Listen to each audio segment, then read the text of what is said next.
A rescue center full of noise fell silent the moment his wheelchair stopped in front of the cage. The volunteers thought they were witnessing pity, but what they saw that day would challenge everything they knew about loyalty and forgiveness. Hit like, subscribe, and comment your city below before you find out why this encounter still haunts everyone who was there.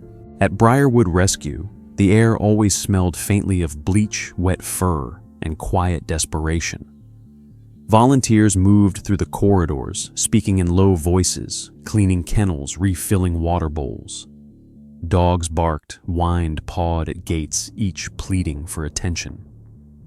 But in the far back corner, behind a chain-link door, where the light flickered like a tired heartbeat, silence lived. That was where they kept Orion. He was a large white shepherd mix, his fur uneven and stained with old scars, eyes amber but hollow like a winter sky.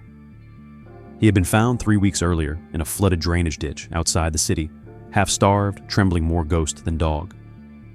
When they carried him in that first night, his pulse barely stirred. The vet said he was lucky to be alive, but the look in Orion's eyes said otherwise. He wasn't angry. He was done.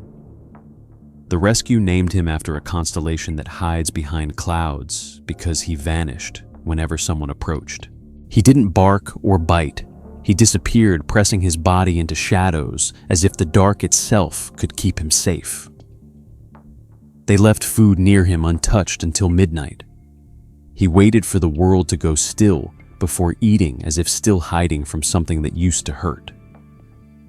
The first hint of truth appeared when one volunteer, a woman named Miss Whitley, tried to brush his neck and froze.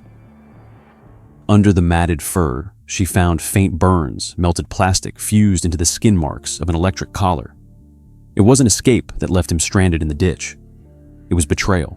Someone had owned him, once controlled him, punished him, and finally thrown him away. The volunteers whispered the discovery like a secret. It changed the way they looked at him. He wasn't wild. He was wounded. He wasn't afraid of people because he didn't know them. He was afraid because he did. Every time footsteps echoed down the hall, Orion's eyes flicked toward the door, not with hope, but with warning, like he remembered what came after footsteps. Still, sometimes at night he lifted his head.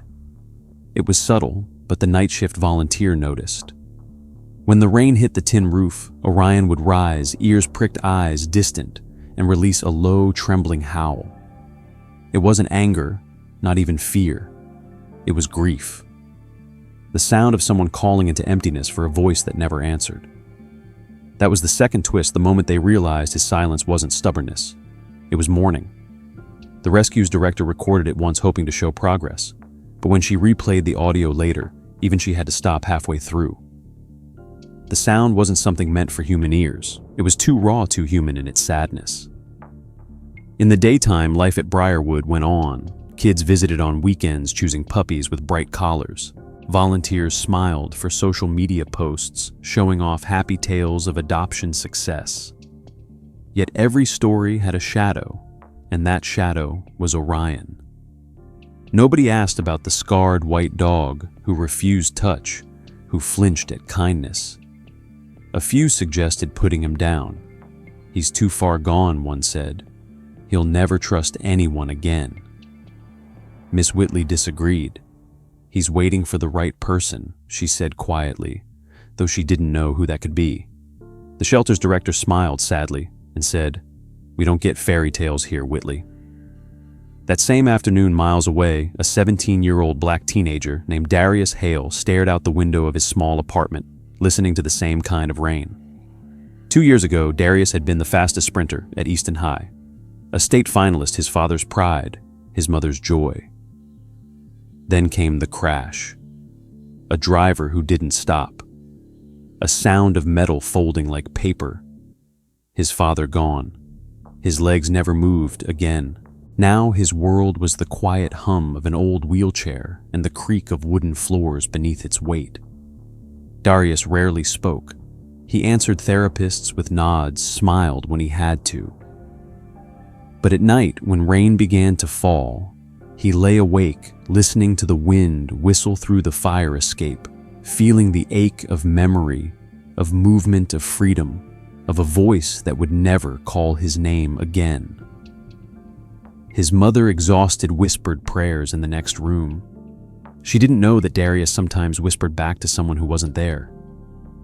"You'd hate seeing me like this, Pops," he'd say under his breath. "You'd tell me to get up, to run anyway." But the truth was, he didn't know how to live standing still. The world moved without him, and he'd stopped trying to catch up. One evening, his mother gently suggested they visit the animal rescue down the street. "You could meet the dogs. Maybe it'd help," she said, voice careful, soft, as if talking to glass that might crack. Darius shrugged. "Dogs don't fix people, Ma," she replied. "Sometimes they remind us we're still human." The morning after the storm, Darius Hale sat in his wheelchair staring at the same rain-streaked window that had framed his world for 2 years. Outside, the city pulsed with its usual indifference. Buses hissed through puddles. People rushed by without looking up, and a stray paper cup spun helplessly down the street. Inside their small apartment, the scent of toast burned in the kitchen. His mother Althea moved quietly, humming an old church tune to fill the silence. She had grown used to her son's quiet, too used to it. Every morning she woke hoping to hear his voice again, but Darius rarely said more than a few clipped words. When she spoke, he nodded. When she prayed, he listened. But his spirit stayed locked behind the same invisible wall that the accident had built. The doctor said he'd adjusted physically to the wheelchair. They didn't see how he still flinched when the wind blew from the direction of the street where the crash happened, or how he stared at his father's empty chair every night like it was still occupied. His mother had tried everything: physical therapy, group sessions, video games, even the youth pastor from their old church. But Darius only withdrew further, as though words were too heavy to carry now. "You can't keep hiding forever," she said softly that morning, buttering a piece of toast and setting it beside him. "I'm not hiding," he murmured, eyes still on the window. "I'm just done pretending." She sighed and straightened her apron. "We're going out today," Darius frowned. "Out where the rescue center. They've got new dogs. Maybe you could..." He cut her off with a bitter laugh. "Mom, I can't even take care of myself. You can take care of your heart," she said, her tone both gentle and firm, the way only a mother's could be. "We're going." He wanted to argue, but didn't have the energy. So an hour later, he found himself rolling across the cracked sidewalk toward Briarwood Rescue, the building he'd passed 100 times but never entered. The air smelled of wet pavement and detergent. As they approached, the barking began high-pitched yelps, deep growls, the chaotic chorus of lives waiting for second chances. Darius grimaced. "It's loud," he muttered. His mother smiled faintly. "That's the sound of hope, baby." He didn't respond. Inside, the shelter was brighter than he expected. Rows of kennels lined the walls, each holding a different kind of brokenness. Some dogs wagged their tails eagerly, others hid in corners. Volunteers moved briskly through the aisles, smiling politely at the visitors. "We're just looking," Althea told a young staff member who greeted them. "My son doesn't like dogs." Darius finished trying to sound disinterested, but the woman only smiled knowingly. "That's all right. Sometimes the right one likes us first." They moved slowly through the aisles, Darius's wheelchair humming softly over the tile. Puppies barked for attention, paws scratching at glass. A brown mutt tried to lick his hand through the bars. He didn't flinch, but he didn't engage either. His eyes stayed cold, distant. He wasn't here to connect. He was here because his mother wouldn't let him stay home. Then as they turned a corner, he saw an enclosure that looked almost empty. In the far back, under dim light, a large white dog stood motionless. His fur was patchy, his ribs visible beneath the surface. His eyes, amber-wide, uncertain, locked onto Darius's instantly. For a second, the noise of the shelter faded. Everything stopped moving. "That's Orion," said a volunteer nearby, lowering her voice. "Be careful, he doesn't like people close." Darius's mother placed a hand on his shoulder. "Want to move on?" she asked. He didn't answer right away. Something about that dog felt familiar. It wasn't pity, it was recognition. Two creatures stuck between what they'd been and what they could never be again. Finally, he whispered, "No. I want to stay."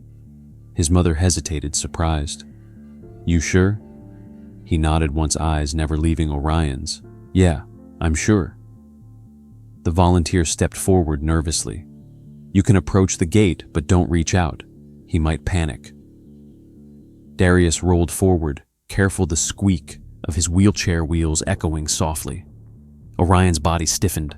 His fur bristled. The room held its breath. Darius didn't speak, didn't move closer. He just stopped a few feet from the gate and waited. Seconds ticked by. The other dogs barked. The fluorescent lights buzzed overhead, and still they stayed locked in silence. Boy and dog, two beings bound by scars, invisible to everyone else. Then the wheelchair squeaked again, just a small sound as Darius adjusted his position. Most dogs would have flinched or fled. Orion did neither. Instead, his ears perked up. His head tilted slightly, curious, almost tender, and in that quiet moment he did something he hadn't done for anyone since the night he'd been rescued. He didn't run. He stood still, watching Darius, not with fear, but with something like recognition. "He's not moving away," whispered the volunteer, astonished. Althea's eyes widened. "What does that mean?" The woman shook her head. "It means he sees something he trusts." Darius swallowed hard, unsure what to feel. He'd never liked being stared at since the accident. It made him feel broken pitied. But this was different. Orion wasn't looking at his chair. He was looking at him. As if he knew that beneath the silence and bitterness was a boy who'd stopped believing in himself. The longer they stared at each other, the quieter the world became. Even the barking faded, replaced by the soft hum of the air vents and the faint thump of Orion's heartbeat against the metal bars.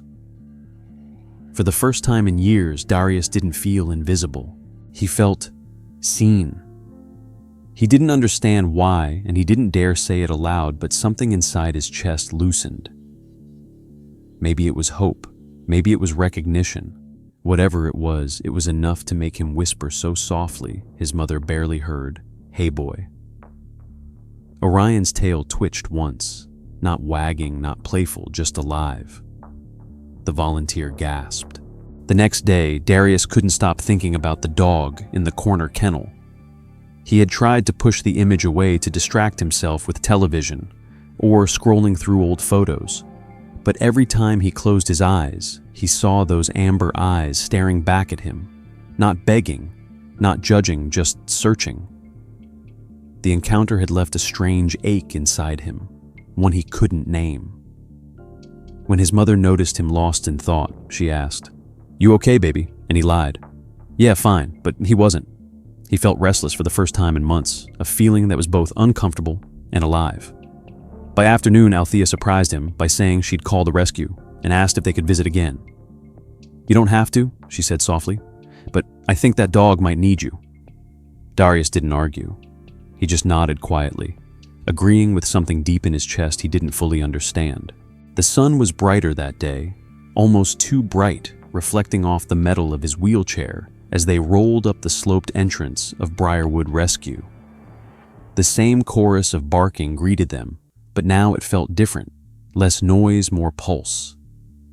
As he entered the corridor, the volunteers greeted him, by name curious and cautious. "He's back," one whispered to another. "Maybe the dog will remember him." Darius pretended not to hear. He wasn't sure why he was nervous, but his palms were sweating against the wheels. He rolled past the kennels until he reached the last one.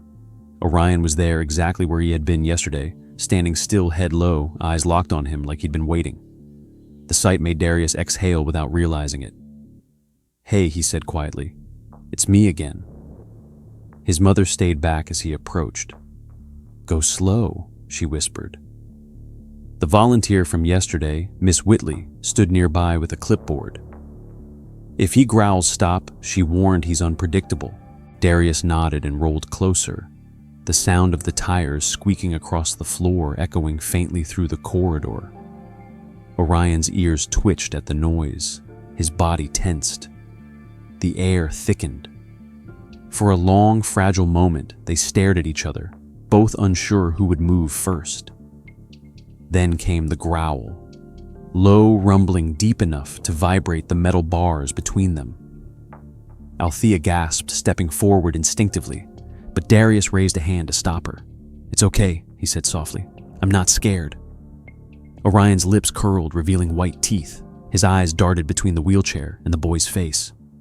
Darius didn't flinch. He leaned forward slightly, keeping his tone calm, slow, like talking to something made of glass. "You don't gotta pretend to be tough," he whispered. "I know what that's like." The words weren't for comfort, they were confession. For a moment, the growl faded into silence. Orion blinked confusion, flickering behind the fear. He took a small step backward, as if uncertain how to respond to someone who didn't run away. The shelter went so quiet that even the distant barking outside seemed to hush. Darius reached out one cautious hand, not touching the gate, just holding it steady in midair. "See," he murmured. "No tricks, just me." Orion's gaze flicked between the boy's face and the outstretched hand. His muscles twitched like a coil wound too tight. Then something shifted. His breathing slowed. The fur along his spine flattened. He tilted his head, nostrils flaring as if catching a scent he recognized. The volunteers held their breath. Darius waited. Seconds stretched like minutes, and then, against every expectation, Orion moved. It wasn't a leap or a bound, just one hesitant step forward, then another. The metal clinked softly beneath his paws. When he reached the gate, he didn't bare his teeth. Instead, he pressed his nose against the air between the bars, sniffing, trembling close enough that Darius could feel his warm breath on his fingers. The boy froze, afraid to break the moment. Slowly, without thinking, he whispered, "You're safe now." Orion blinked. His tail twitched once barely visible. And then it happened, the second twist that no one expected. The dog lowered his head and nudged his nose against Darius's shoe, resting there for a heartbeat before pulling back. It wasn't playful. It wasn't a test. It was a choice. The volunteers gasped. Althea covered her mouth with her hand. Miss Whitley whispered, "He's never touched anyone before." Darius didn't smile. He couldn't. His throat felt tight, his eyes burning in ways he didn't want anyone to see. He whispered again, almost to himself, "It's okay. I know what it's like to be scared." Orion blinked slowly, then sat down, body trembling but calm. That simple act felt heavier than words. A dog that once hid from every human had just offered trust to a boy who had lost faith in everything. Darius sat there for a long time, not moving, not speaking, just breathing with him. For the first time since the crash, he felt something stir inside him that wasn't anger or emptiness. It was connection, not the kind built on pity or sympathy, but on recognition, the kind that said, "I see your pain because I've lived it too." When the volunteer finally spoke, her voice broke the spell. "You two. It's like you're speaking a language the rest of us can't hear." Darius smiled faintly, still staring at the dog. "Maybe we don't need words." The next morning came with golden sunlight filtering through the blinds, cutting lines of warmth across Darius's face as he sat at the kitchen table. His mother poured coffee and said softly, "The rescue called. They said Orion's been calm since yesterday. They think he remembers you." Darius didn't look up from his cereal.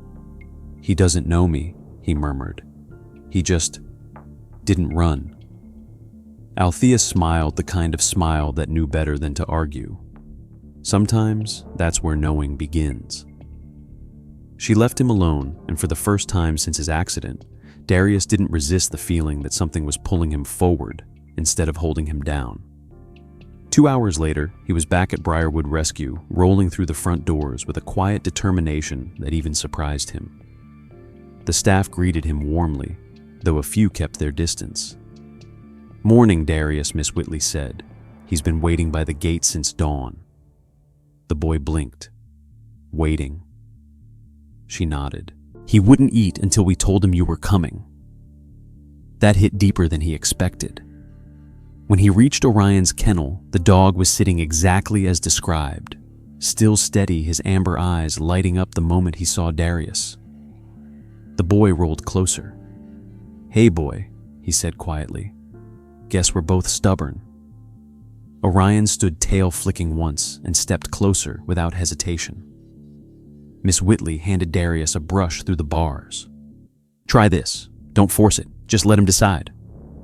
The boy hesitated, but took it holding it loosely in his hand. He waited, barely breathing, until Orion approached, sniffed the air, and lowered his head slightly. Darius lifted the brush and gently ran it along the dog's neck. The fur was coarse at first, uneven from old scars, but as he brushed, Orion leaned into the motion, eyes half closed. "There you go," Darius whispered. "That's not so bad, huh, miss?" Whitley smiled from the corner, whispering to another volunteer, "That dog won't let me get near him, but look at that." For the first time, the boy laughed quietly, softly, as if afraid the sound might break something sacred. The more he brushed, the more relaxed Orion became. He even rested his head against the bars, letting Darius touch the fur between his ears. It wasn't a command, and it wasn't obedience. It was permission. When the session ended, Orion refused to move away until Darius wheeled back. "He's bonded," Miss Whitley said in awe. "That's not normal this fast." But Darius wasn't thinking about normal. He was thinking about how natural it felt, how this silent animal had done what therapists and doctors couldn't make him feel alive again. Over the next week, he returned every afternoon after school. Each day, they built something invisible but strong. He'd sit outside the cage for hours, talking about nothing, old memories, music, the way his father used to cheer at his races. Orion would listen head tilted, like he understood every word. Sometimes when Darius fell quiet, the dog would push his nose through the bars and rest it gently against the boy's knee, a gesture that said, "I'm still here." On the 5th day, something changed. Miss Whitley opened the cage gate slightly and said, "Let's see if he'll walk beside you." Darius's heart pounded. "Are you sure?" "Not really," she smiled nervously, "but trust him. He already trusts you." They unlatched the door, and Orion stepped out, cautious but calm. The hallway fell silent. Darius wheeled forward slowly, and Orion matched his pace, walking beside him like they'd done it all their lives. The sound of the wheels and the soft pad of paws on the floor became one rhythm. The volunteers watched with tears in their eyes as the pair reached the courtyard and stopped under the sunlight. Darius whispered, "Good boy." Orion turned his head, looked up at him, and wagged his tail just once, slow and deliberate. It was a moment so simple, yet it carried the weight of 2 years of silence breaking at once. But the second twist came without warning. Somewhere in the distance, a metal door slammed shut, echoing through the shelter like a gunshot. The sound hit Orion like lightning.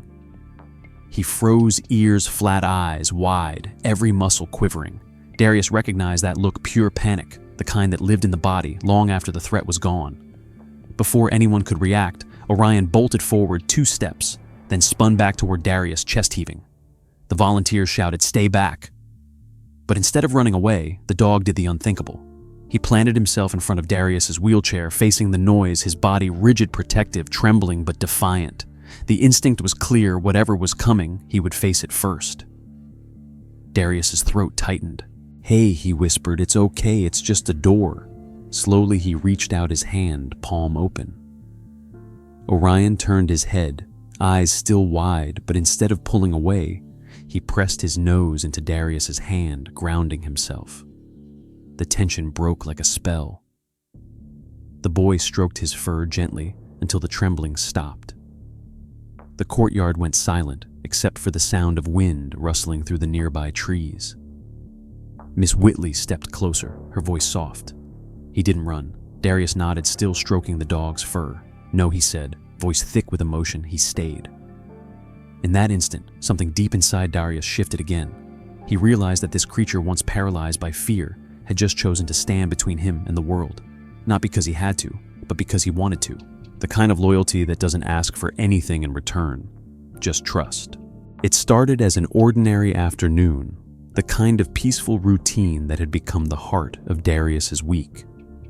The rescue center smelled faintly of soap and cedar, and the air buzzed with the quiet rhythm of chores. Darius rolled through the familiar hallway toward the courtyard where Orion waited, tail resting lightly on the ground body, relaxed in the warmth of the sun. The dog's scars had begun to fade beneath new fur, and his eyes, once hollow, now carried a steady light whenever they found the boy. Darius had learned to move slower now, not because of his wheelchair, but because he'd learned that healing his and Orion's didn't like to be rushed. He brushed the dog's coat in slow, careful strokes, talking softly about nothing. A dream he'd had a memory from before the crash, a joke his father used to tell about running so fast he could chase the wind. Orion listened the way only animals could, eyes half-closed, tail flicking with the rhythm of the boy's voice. Miss Whitley stood at a distance, smiling. She had seen hundreds of rescues, dozens of bonds, but none like this. "You two," she said quietly to another volunteer, "you make people believe again." That was when she pulled out her phone. She filmed just a minute of it, no words, no music, just the image of a scarred dog resting his head on a black teenager's lap as sunlight poured over them. She uploaded it to the shelter's social media page with a simple caption, "Healing doesn't always happen with words." By morning, the video had spread beyond anything they expected. 2,000 shares, then 20,000, then 2 million views before the weekend ended. The comments flooded in. "This made me cry. That boy and that dog are angels." News reporters called. Radio shows wanted interviews. People sent donations addressed to the boy with the dog who wouldn't love anyone else. Darius's name became a quiet headline. Paralyzed teen teaches abused dog to trust again. At first, it felt good. His mother cried when she read the comments whispering, "Your father would be proud." The shelter was busier than ever. Volunteers energized new visitors coming in saying, "We saw the video, we had to see them in person." For a few days, it felt like joy had finally returned to a world that had taken so much. But the internet never stays kind for long. Within a week, the tone changed. It started small, a few skeptics asking, "Is this real?" Then came the voices of cruelty, the ones that always find beauty just to tear it apart. "That dog's trained for sympathy," one comment said. "Fake story for donations," another claimed. Someone even wrote, "The kid's just using his chair for attention." Darius read every word. He tried not to, but curiosity became poison. By the third night, he couldn't look at the video anymore. He felt exposed, like the whole world was watching something sacred that was never meant to be seen. "It's not fair," his mother said when she saw the look on his face. "People don't know you." He shook his head. "They don't care to." The next morning, he didn't go to the rescue. Miss Whitley called, leaving a gentle message on the voicemail. "He's waiting for you," she said softly. "He hasn't moved from the gate." But Darius couldn't answer. The praise had felt too bright, the criticism too sharp, and somewhere in between, he lost the quiet safety that the rescue used to give him. At Briarwood, Orion waited. The volunteers tried to distract him, bringing his favorite blanket, a new chew toy, even food fresh from the kitchen. But he ignored it all, sitting at the gate with his ears tilted toward the door, every sound making his head lift hopefully.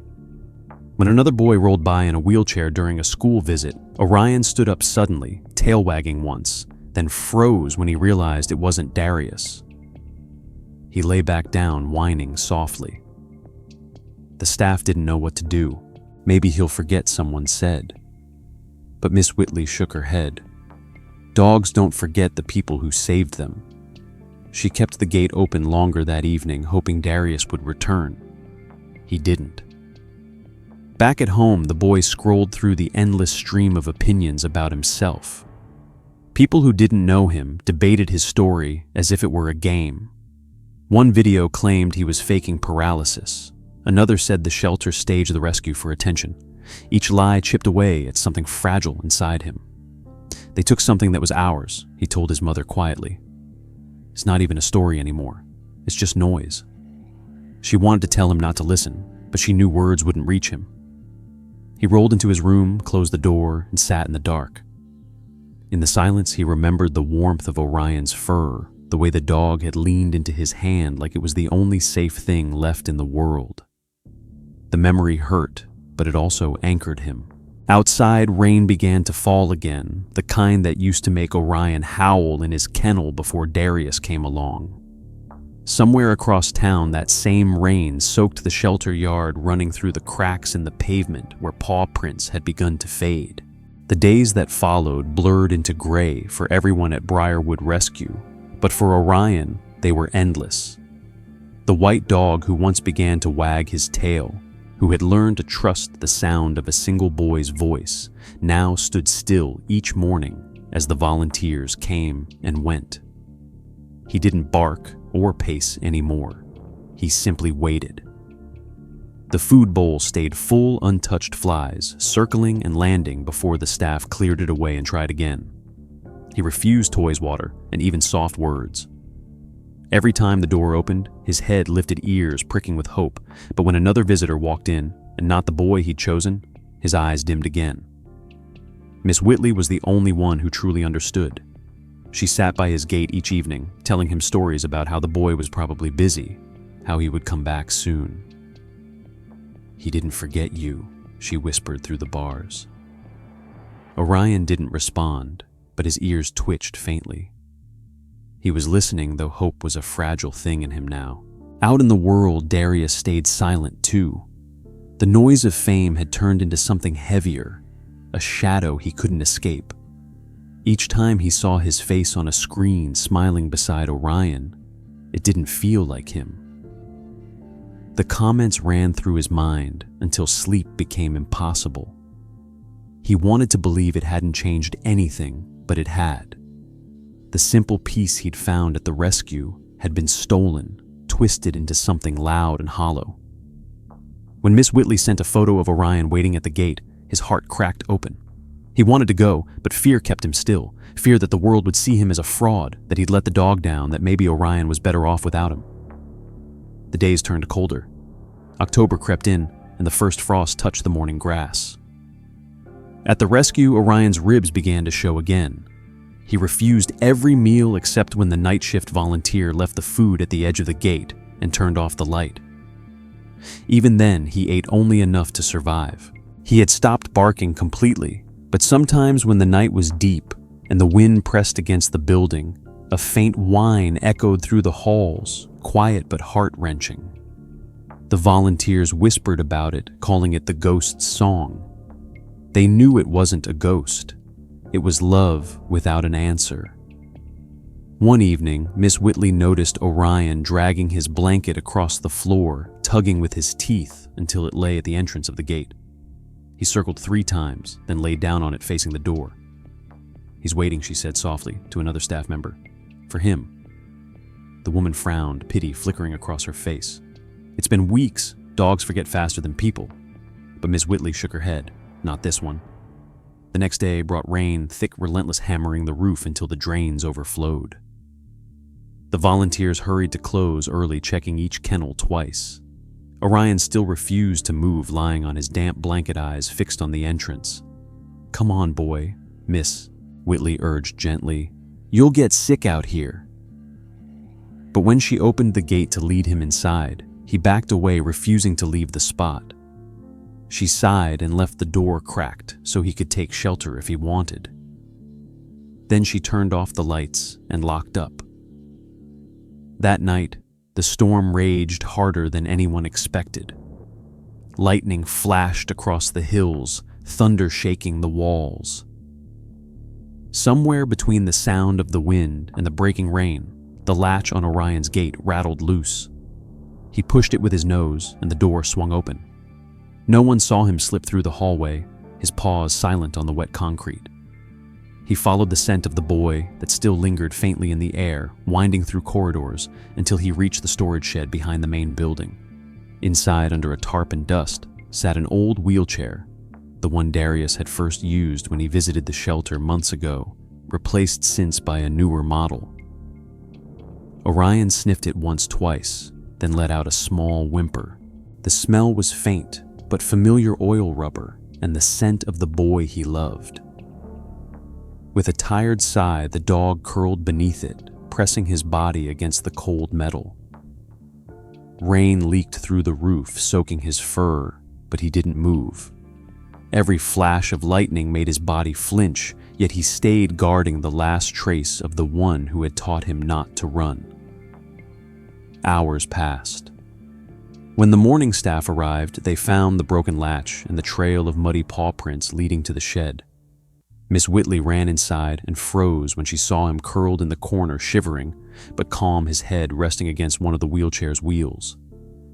"Oh, Orion," she whispered, kneeling beside him. "What are we going to do with you?" The dog blinked up at her tail, thumping weakly once before going still.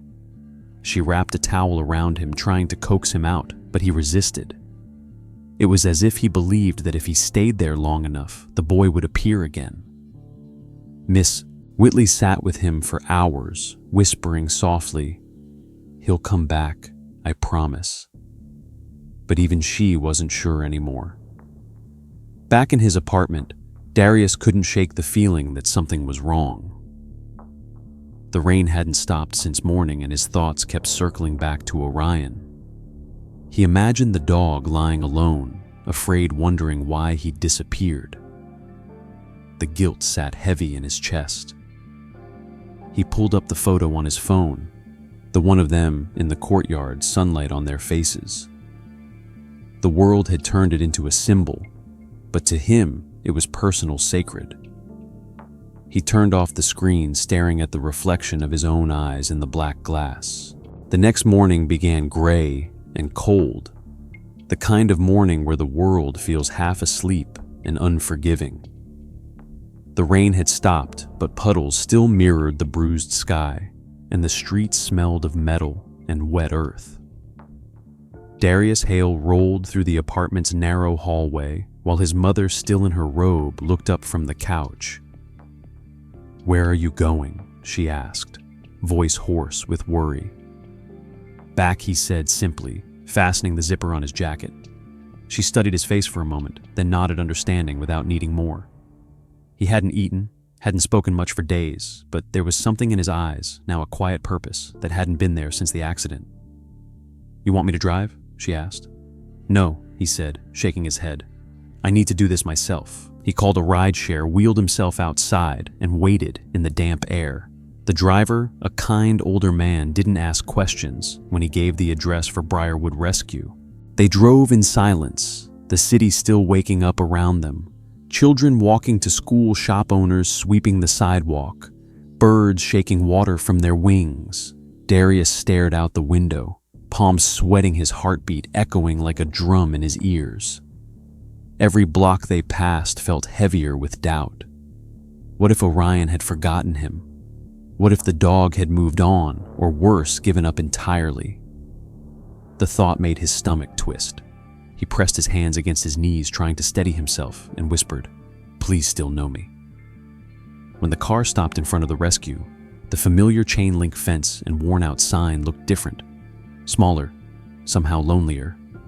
He rolled through the entrance gate, the wheels crunching over gravel, and the smell of damp straw and disinfectant hit him like a wave of memory. Inside, volunteers moved quietly, cleaning kennels, stacking supplies.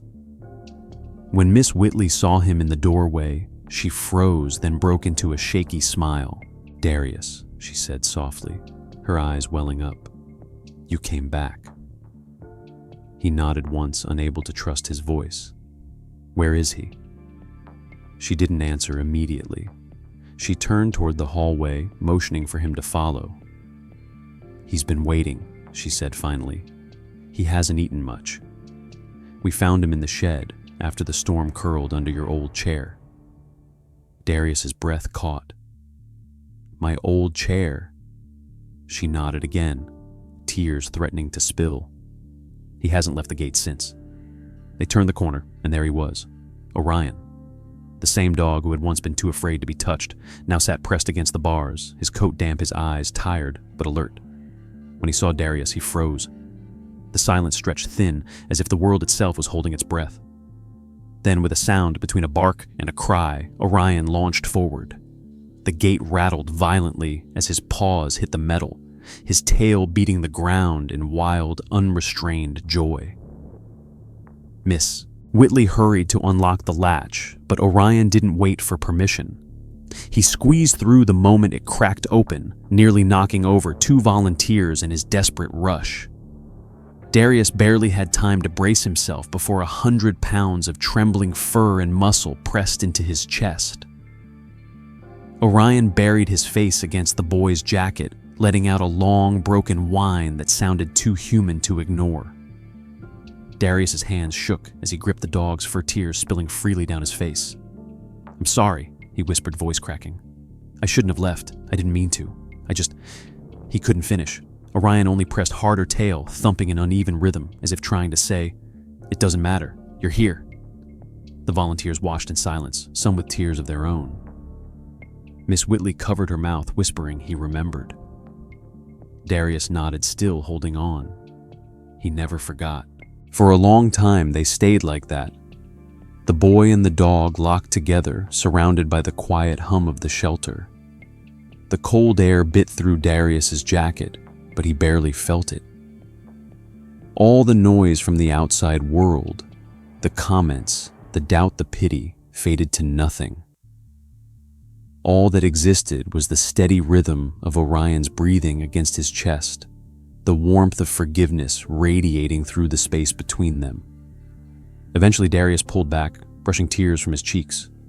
"You waited all this time," he said softly. Orion tilted his head, then licked his hand once, as if to answer. Miss Whitley stepped forward carefully. "He wouldn't eat unless we left the gate open. Every night, he slept by it. He never looked at anyone else." Darius looked up, his voice barely a whisper. "Can I take him outside?" "Of course," she said. "He's yours as much as ours now." They moved into the courtyard where the morning sun began to push through the clouds. Darius rolled slowly, and Orion walked beside him, close enough that their bodies almost touched. The puddles reflected their shadows. Boy and dog side by side, both carrying the marks of what they'd survived.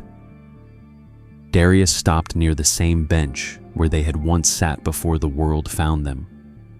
He reached down, resting his hand on Orion's head. "You didn't just wait," he said softly. "You taught me how to come back."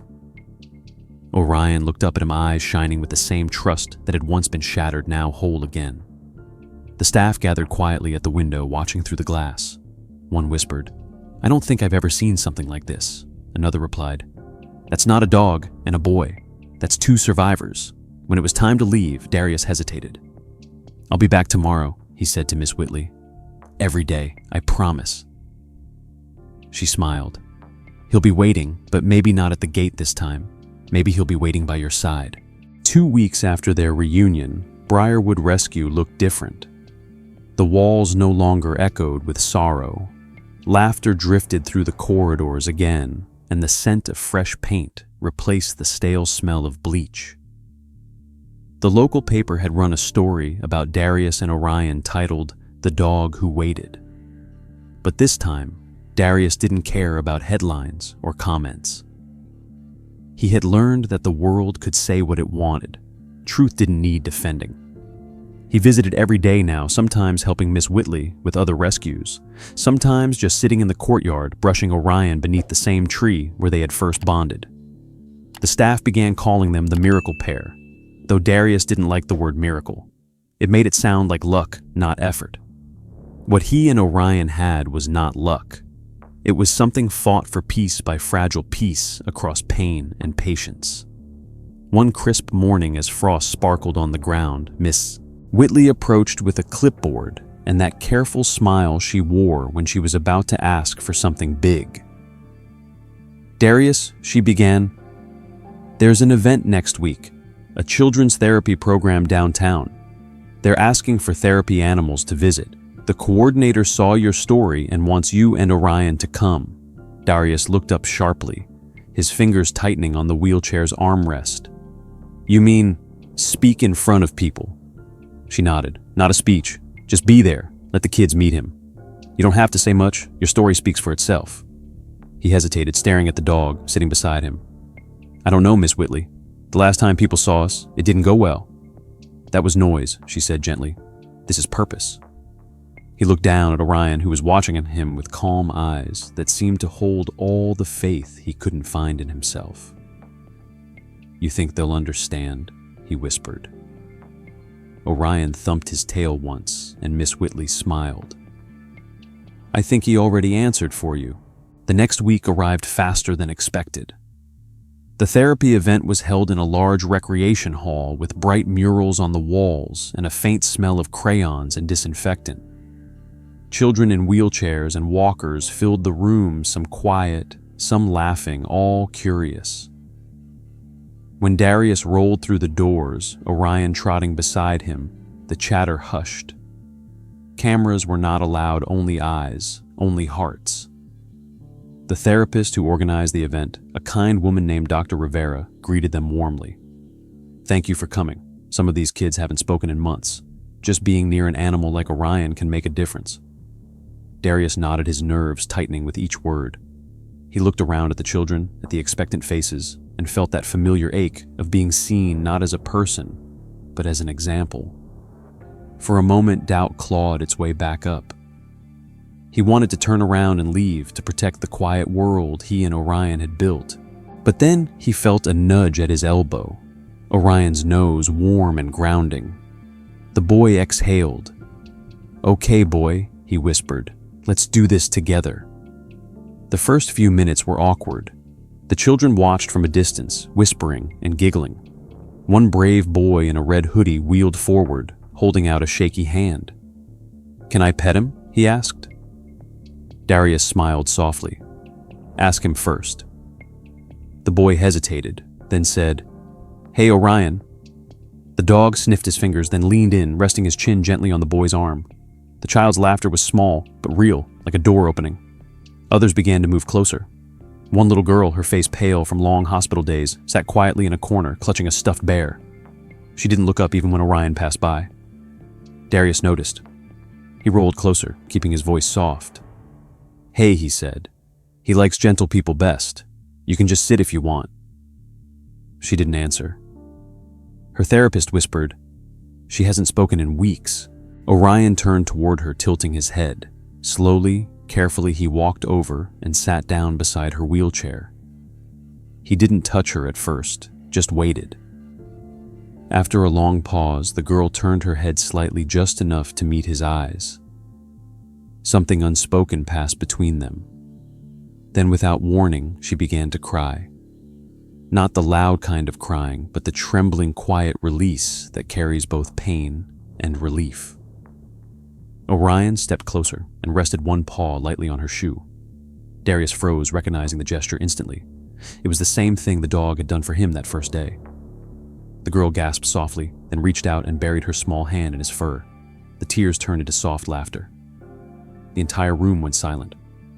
Even the therapist stopped moving, caught in the stillness of it. Darius's throat tightened. He wanted to say something, but words felt unnecessary.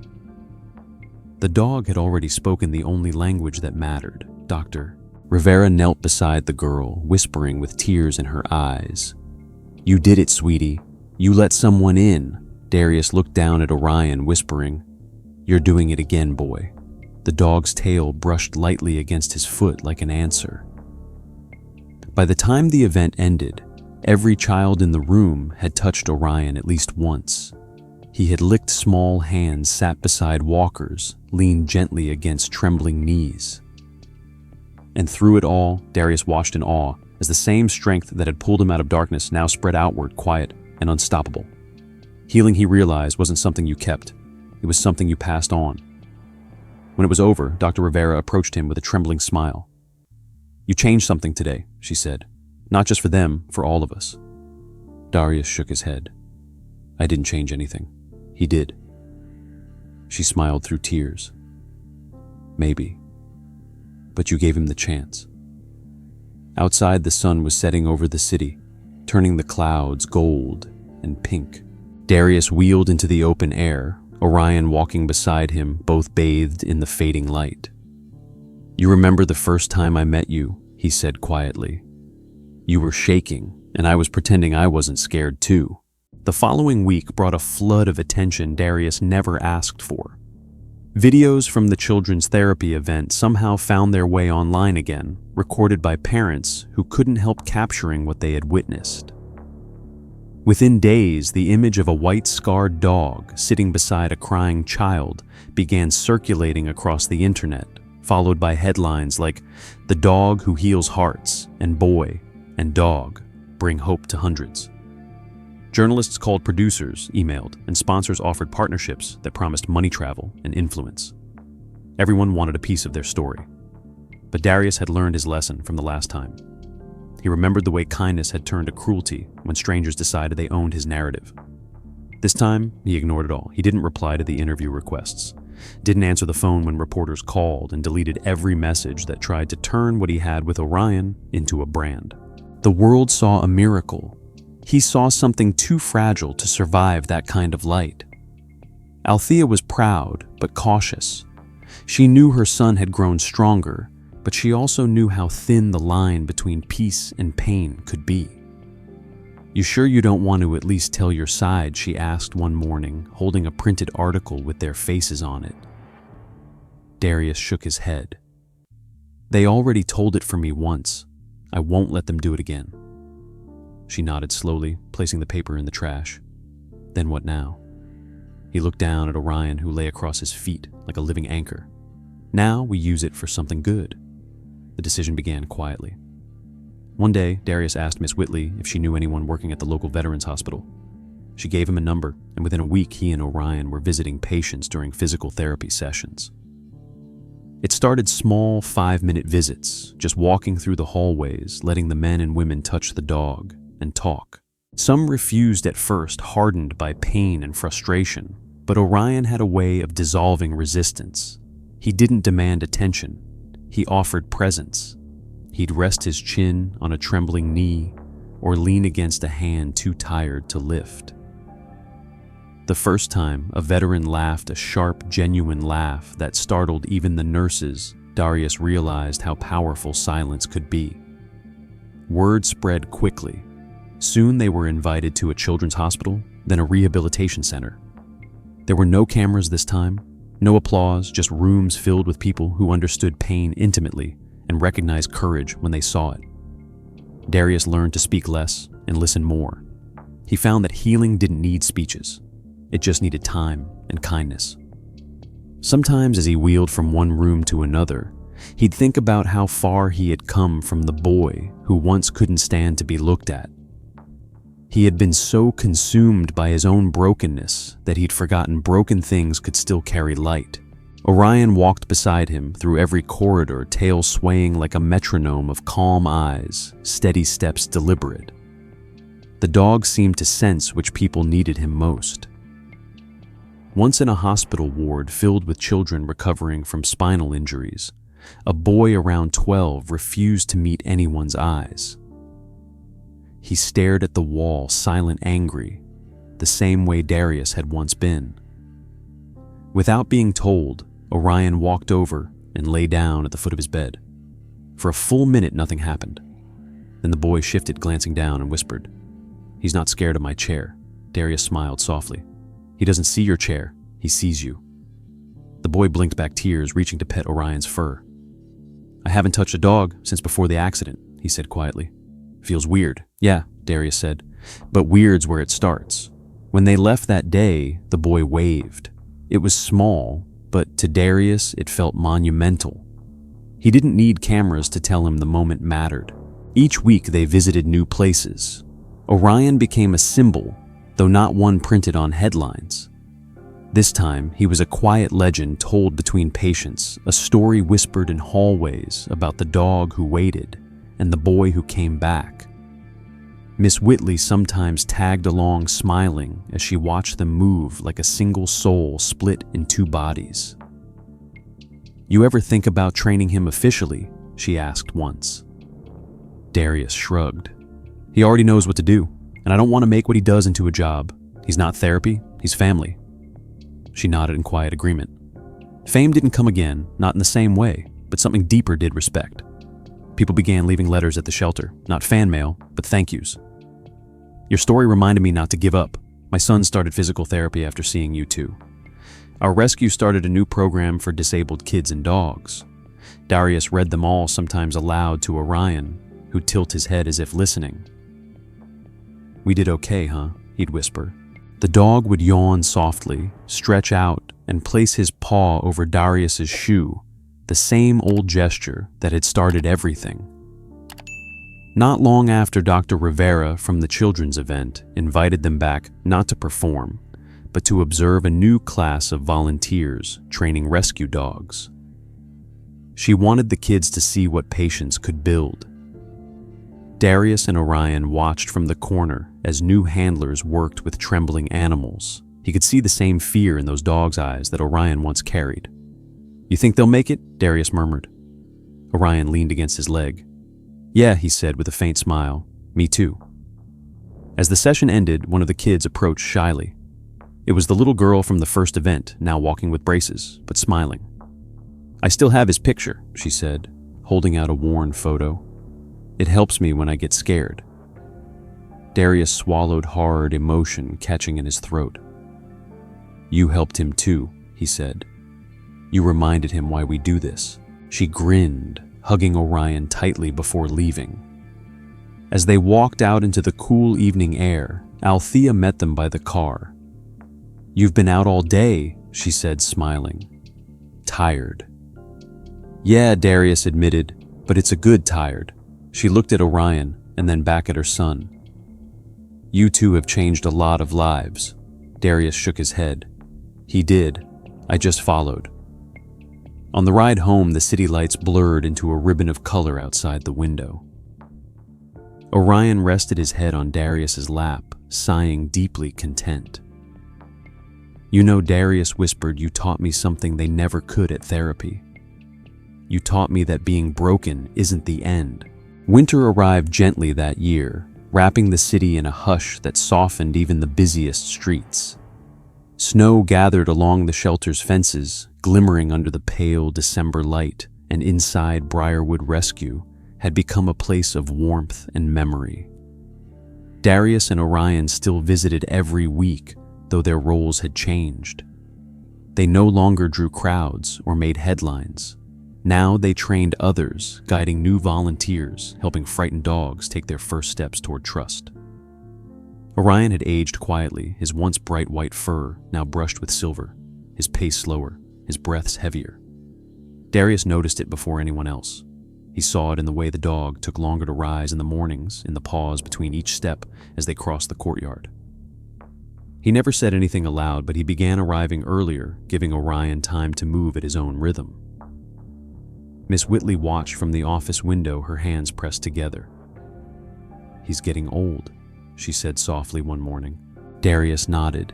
Yeah, but he still wants to come. She smiled. So do you. It was true. He came not just for Orion anymore, but because this place had become a part of him, a mirror of his own journey. Once broken things now thrived here. A black puppy, born blind, had found a home with a family that built her a special harness. A scarred pit bull had become a therapy companion. Each story carried a piece of the hope Darius and Orion had built together. But even miracles need rest. One crisp afternoon after visiting the hospital's children's wing, Darius noticed Orion struggling to climb into the van. His legs trembled, his chest rising too quickly. He reached down, steadying him. Easy boy, we're good. Orion licked his hand as if to apologize. That night, Darius couldn't sleep. He lay awake thinking of the first time they met, the eyes that hid pain, the trembling, the silence that had connected them before words ever did. He realized how much had changed since then. Orion had taught him to stand again, not on legs, but in spirit. The next morning, Darius called Miss Whitley and asked if the rescue's field was still open. She said yes, surprised. Why I want to take him there, he said, one more time. The sky that afternoon was painted in shades of gold and lavender, the kind of winter sunset that felt like a held breath. Darius wheeled himself to the center of the field, Orion walking beside him, slowly, each step deliberate. The cold air stung their lungs, but it didn't matter. They had come home. He stopped where the grass met the fading light and looked down at the dog who had changed everything. "You remember this place," he said softly. "This is where it all started, the day you finally let me touch you." Orion's tail brushed against the wheelchair's wheel in answer. Darius smiled. "You've been my best friend. You know that. You made me remember who I was when I didn't want to." He looked toward the horizon, the sinking sun glinting off the snow. "You taught me how to be brave again, but not the kind of brave that people clap for. The kind that gets up quietly after falling. The kind that stays." Orion moved closer, pressing his head against Darius's knee. The boy placed a trembling hand on his fur, feeling the slow, steady heartbeat beneath it. "I don't know how many more runs we have left," he said, voice thick, "but I want you to know something. You didn't just save me. You showed me how to live without being angry at the world. You showed me how to forgive it." For a long moment, neither of them moved. The only sound was the soft whisper of wind across the field. Then Orion lifted his head ears, flicking toward a distant sound, the faint laughter of children from the nearby road. Darius followed his gaze and smiled faintly. "Yeah," he whispered, "they remember you too." The dog took a deep breath, exhaled, and sat down beside the wheelchair, leaning against it like he had on the first day. The sun lowered behind the hills, spilling orange light across their faces. "You know," Darius said quietly, "I used to think healing meant walking again. That if I could just stand, everything would be okay. But you taught me it's not about standing, it's about staying. It's about being brave enough to love even when it hurts." Orion tilted his head, listening the corners of his eyes soft with trust. "When you're gone someday," Darius continued, "I'll still hear you in the quiet. I'll still feel you beside me when I visit those kids. And maybe one day, another dog who's scared of the world will find me, and I'll know what to do." The light began to fade into twilight, the field glowing in the last traces of gold. Darius reached down, brushing a hand across Orion's back. "You waited for me once," he whispered. "Now I'll wait for you, always." Orion laid his head gently on the boy's foot, the same way he had on the day they first met. The moment stretched timeless, sacred. When the first star appeared in the sky, Darius leaned back, his breath fogging in the cold air. He didn't cry. He didn't need to. The tears had already been shed, in every day they'd fought to heal. Instead, he smiled a quiet, honest smile that belonged to a boy who had finally come full circle. Behind them, the lights of the city began to flicker on one by one, but in that field, there was only stillness, only peace. Later, when Miss Whitley came looking for them, she found them there, boy and dog, side by side, both calm, both unafraid. She didn't call out. She just stood at a distance, understanding that some moments aren't meant to be interrupted. The world would keep spinning, people would keep talking, but this was the kind of ending that didn't end. The end. If this story touched your heart, make sure to like and subscribe so more people can hear it. Tell me what part moved you the most. Was it the bond, the loyalty, or the ending? And let me know in the comments where you're watching from. I love seeing how far stories like this can travel.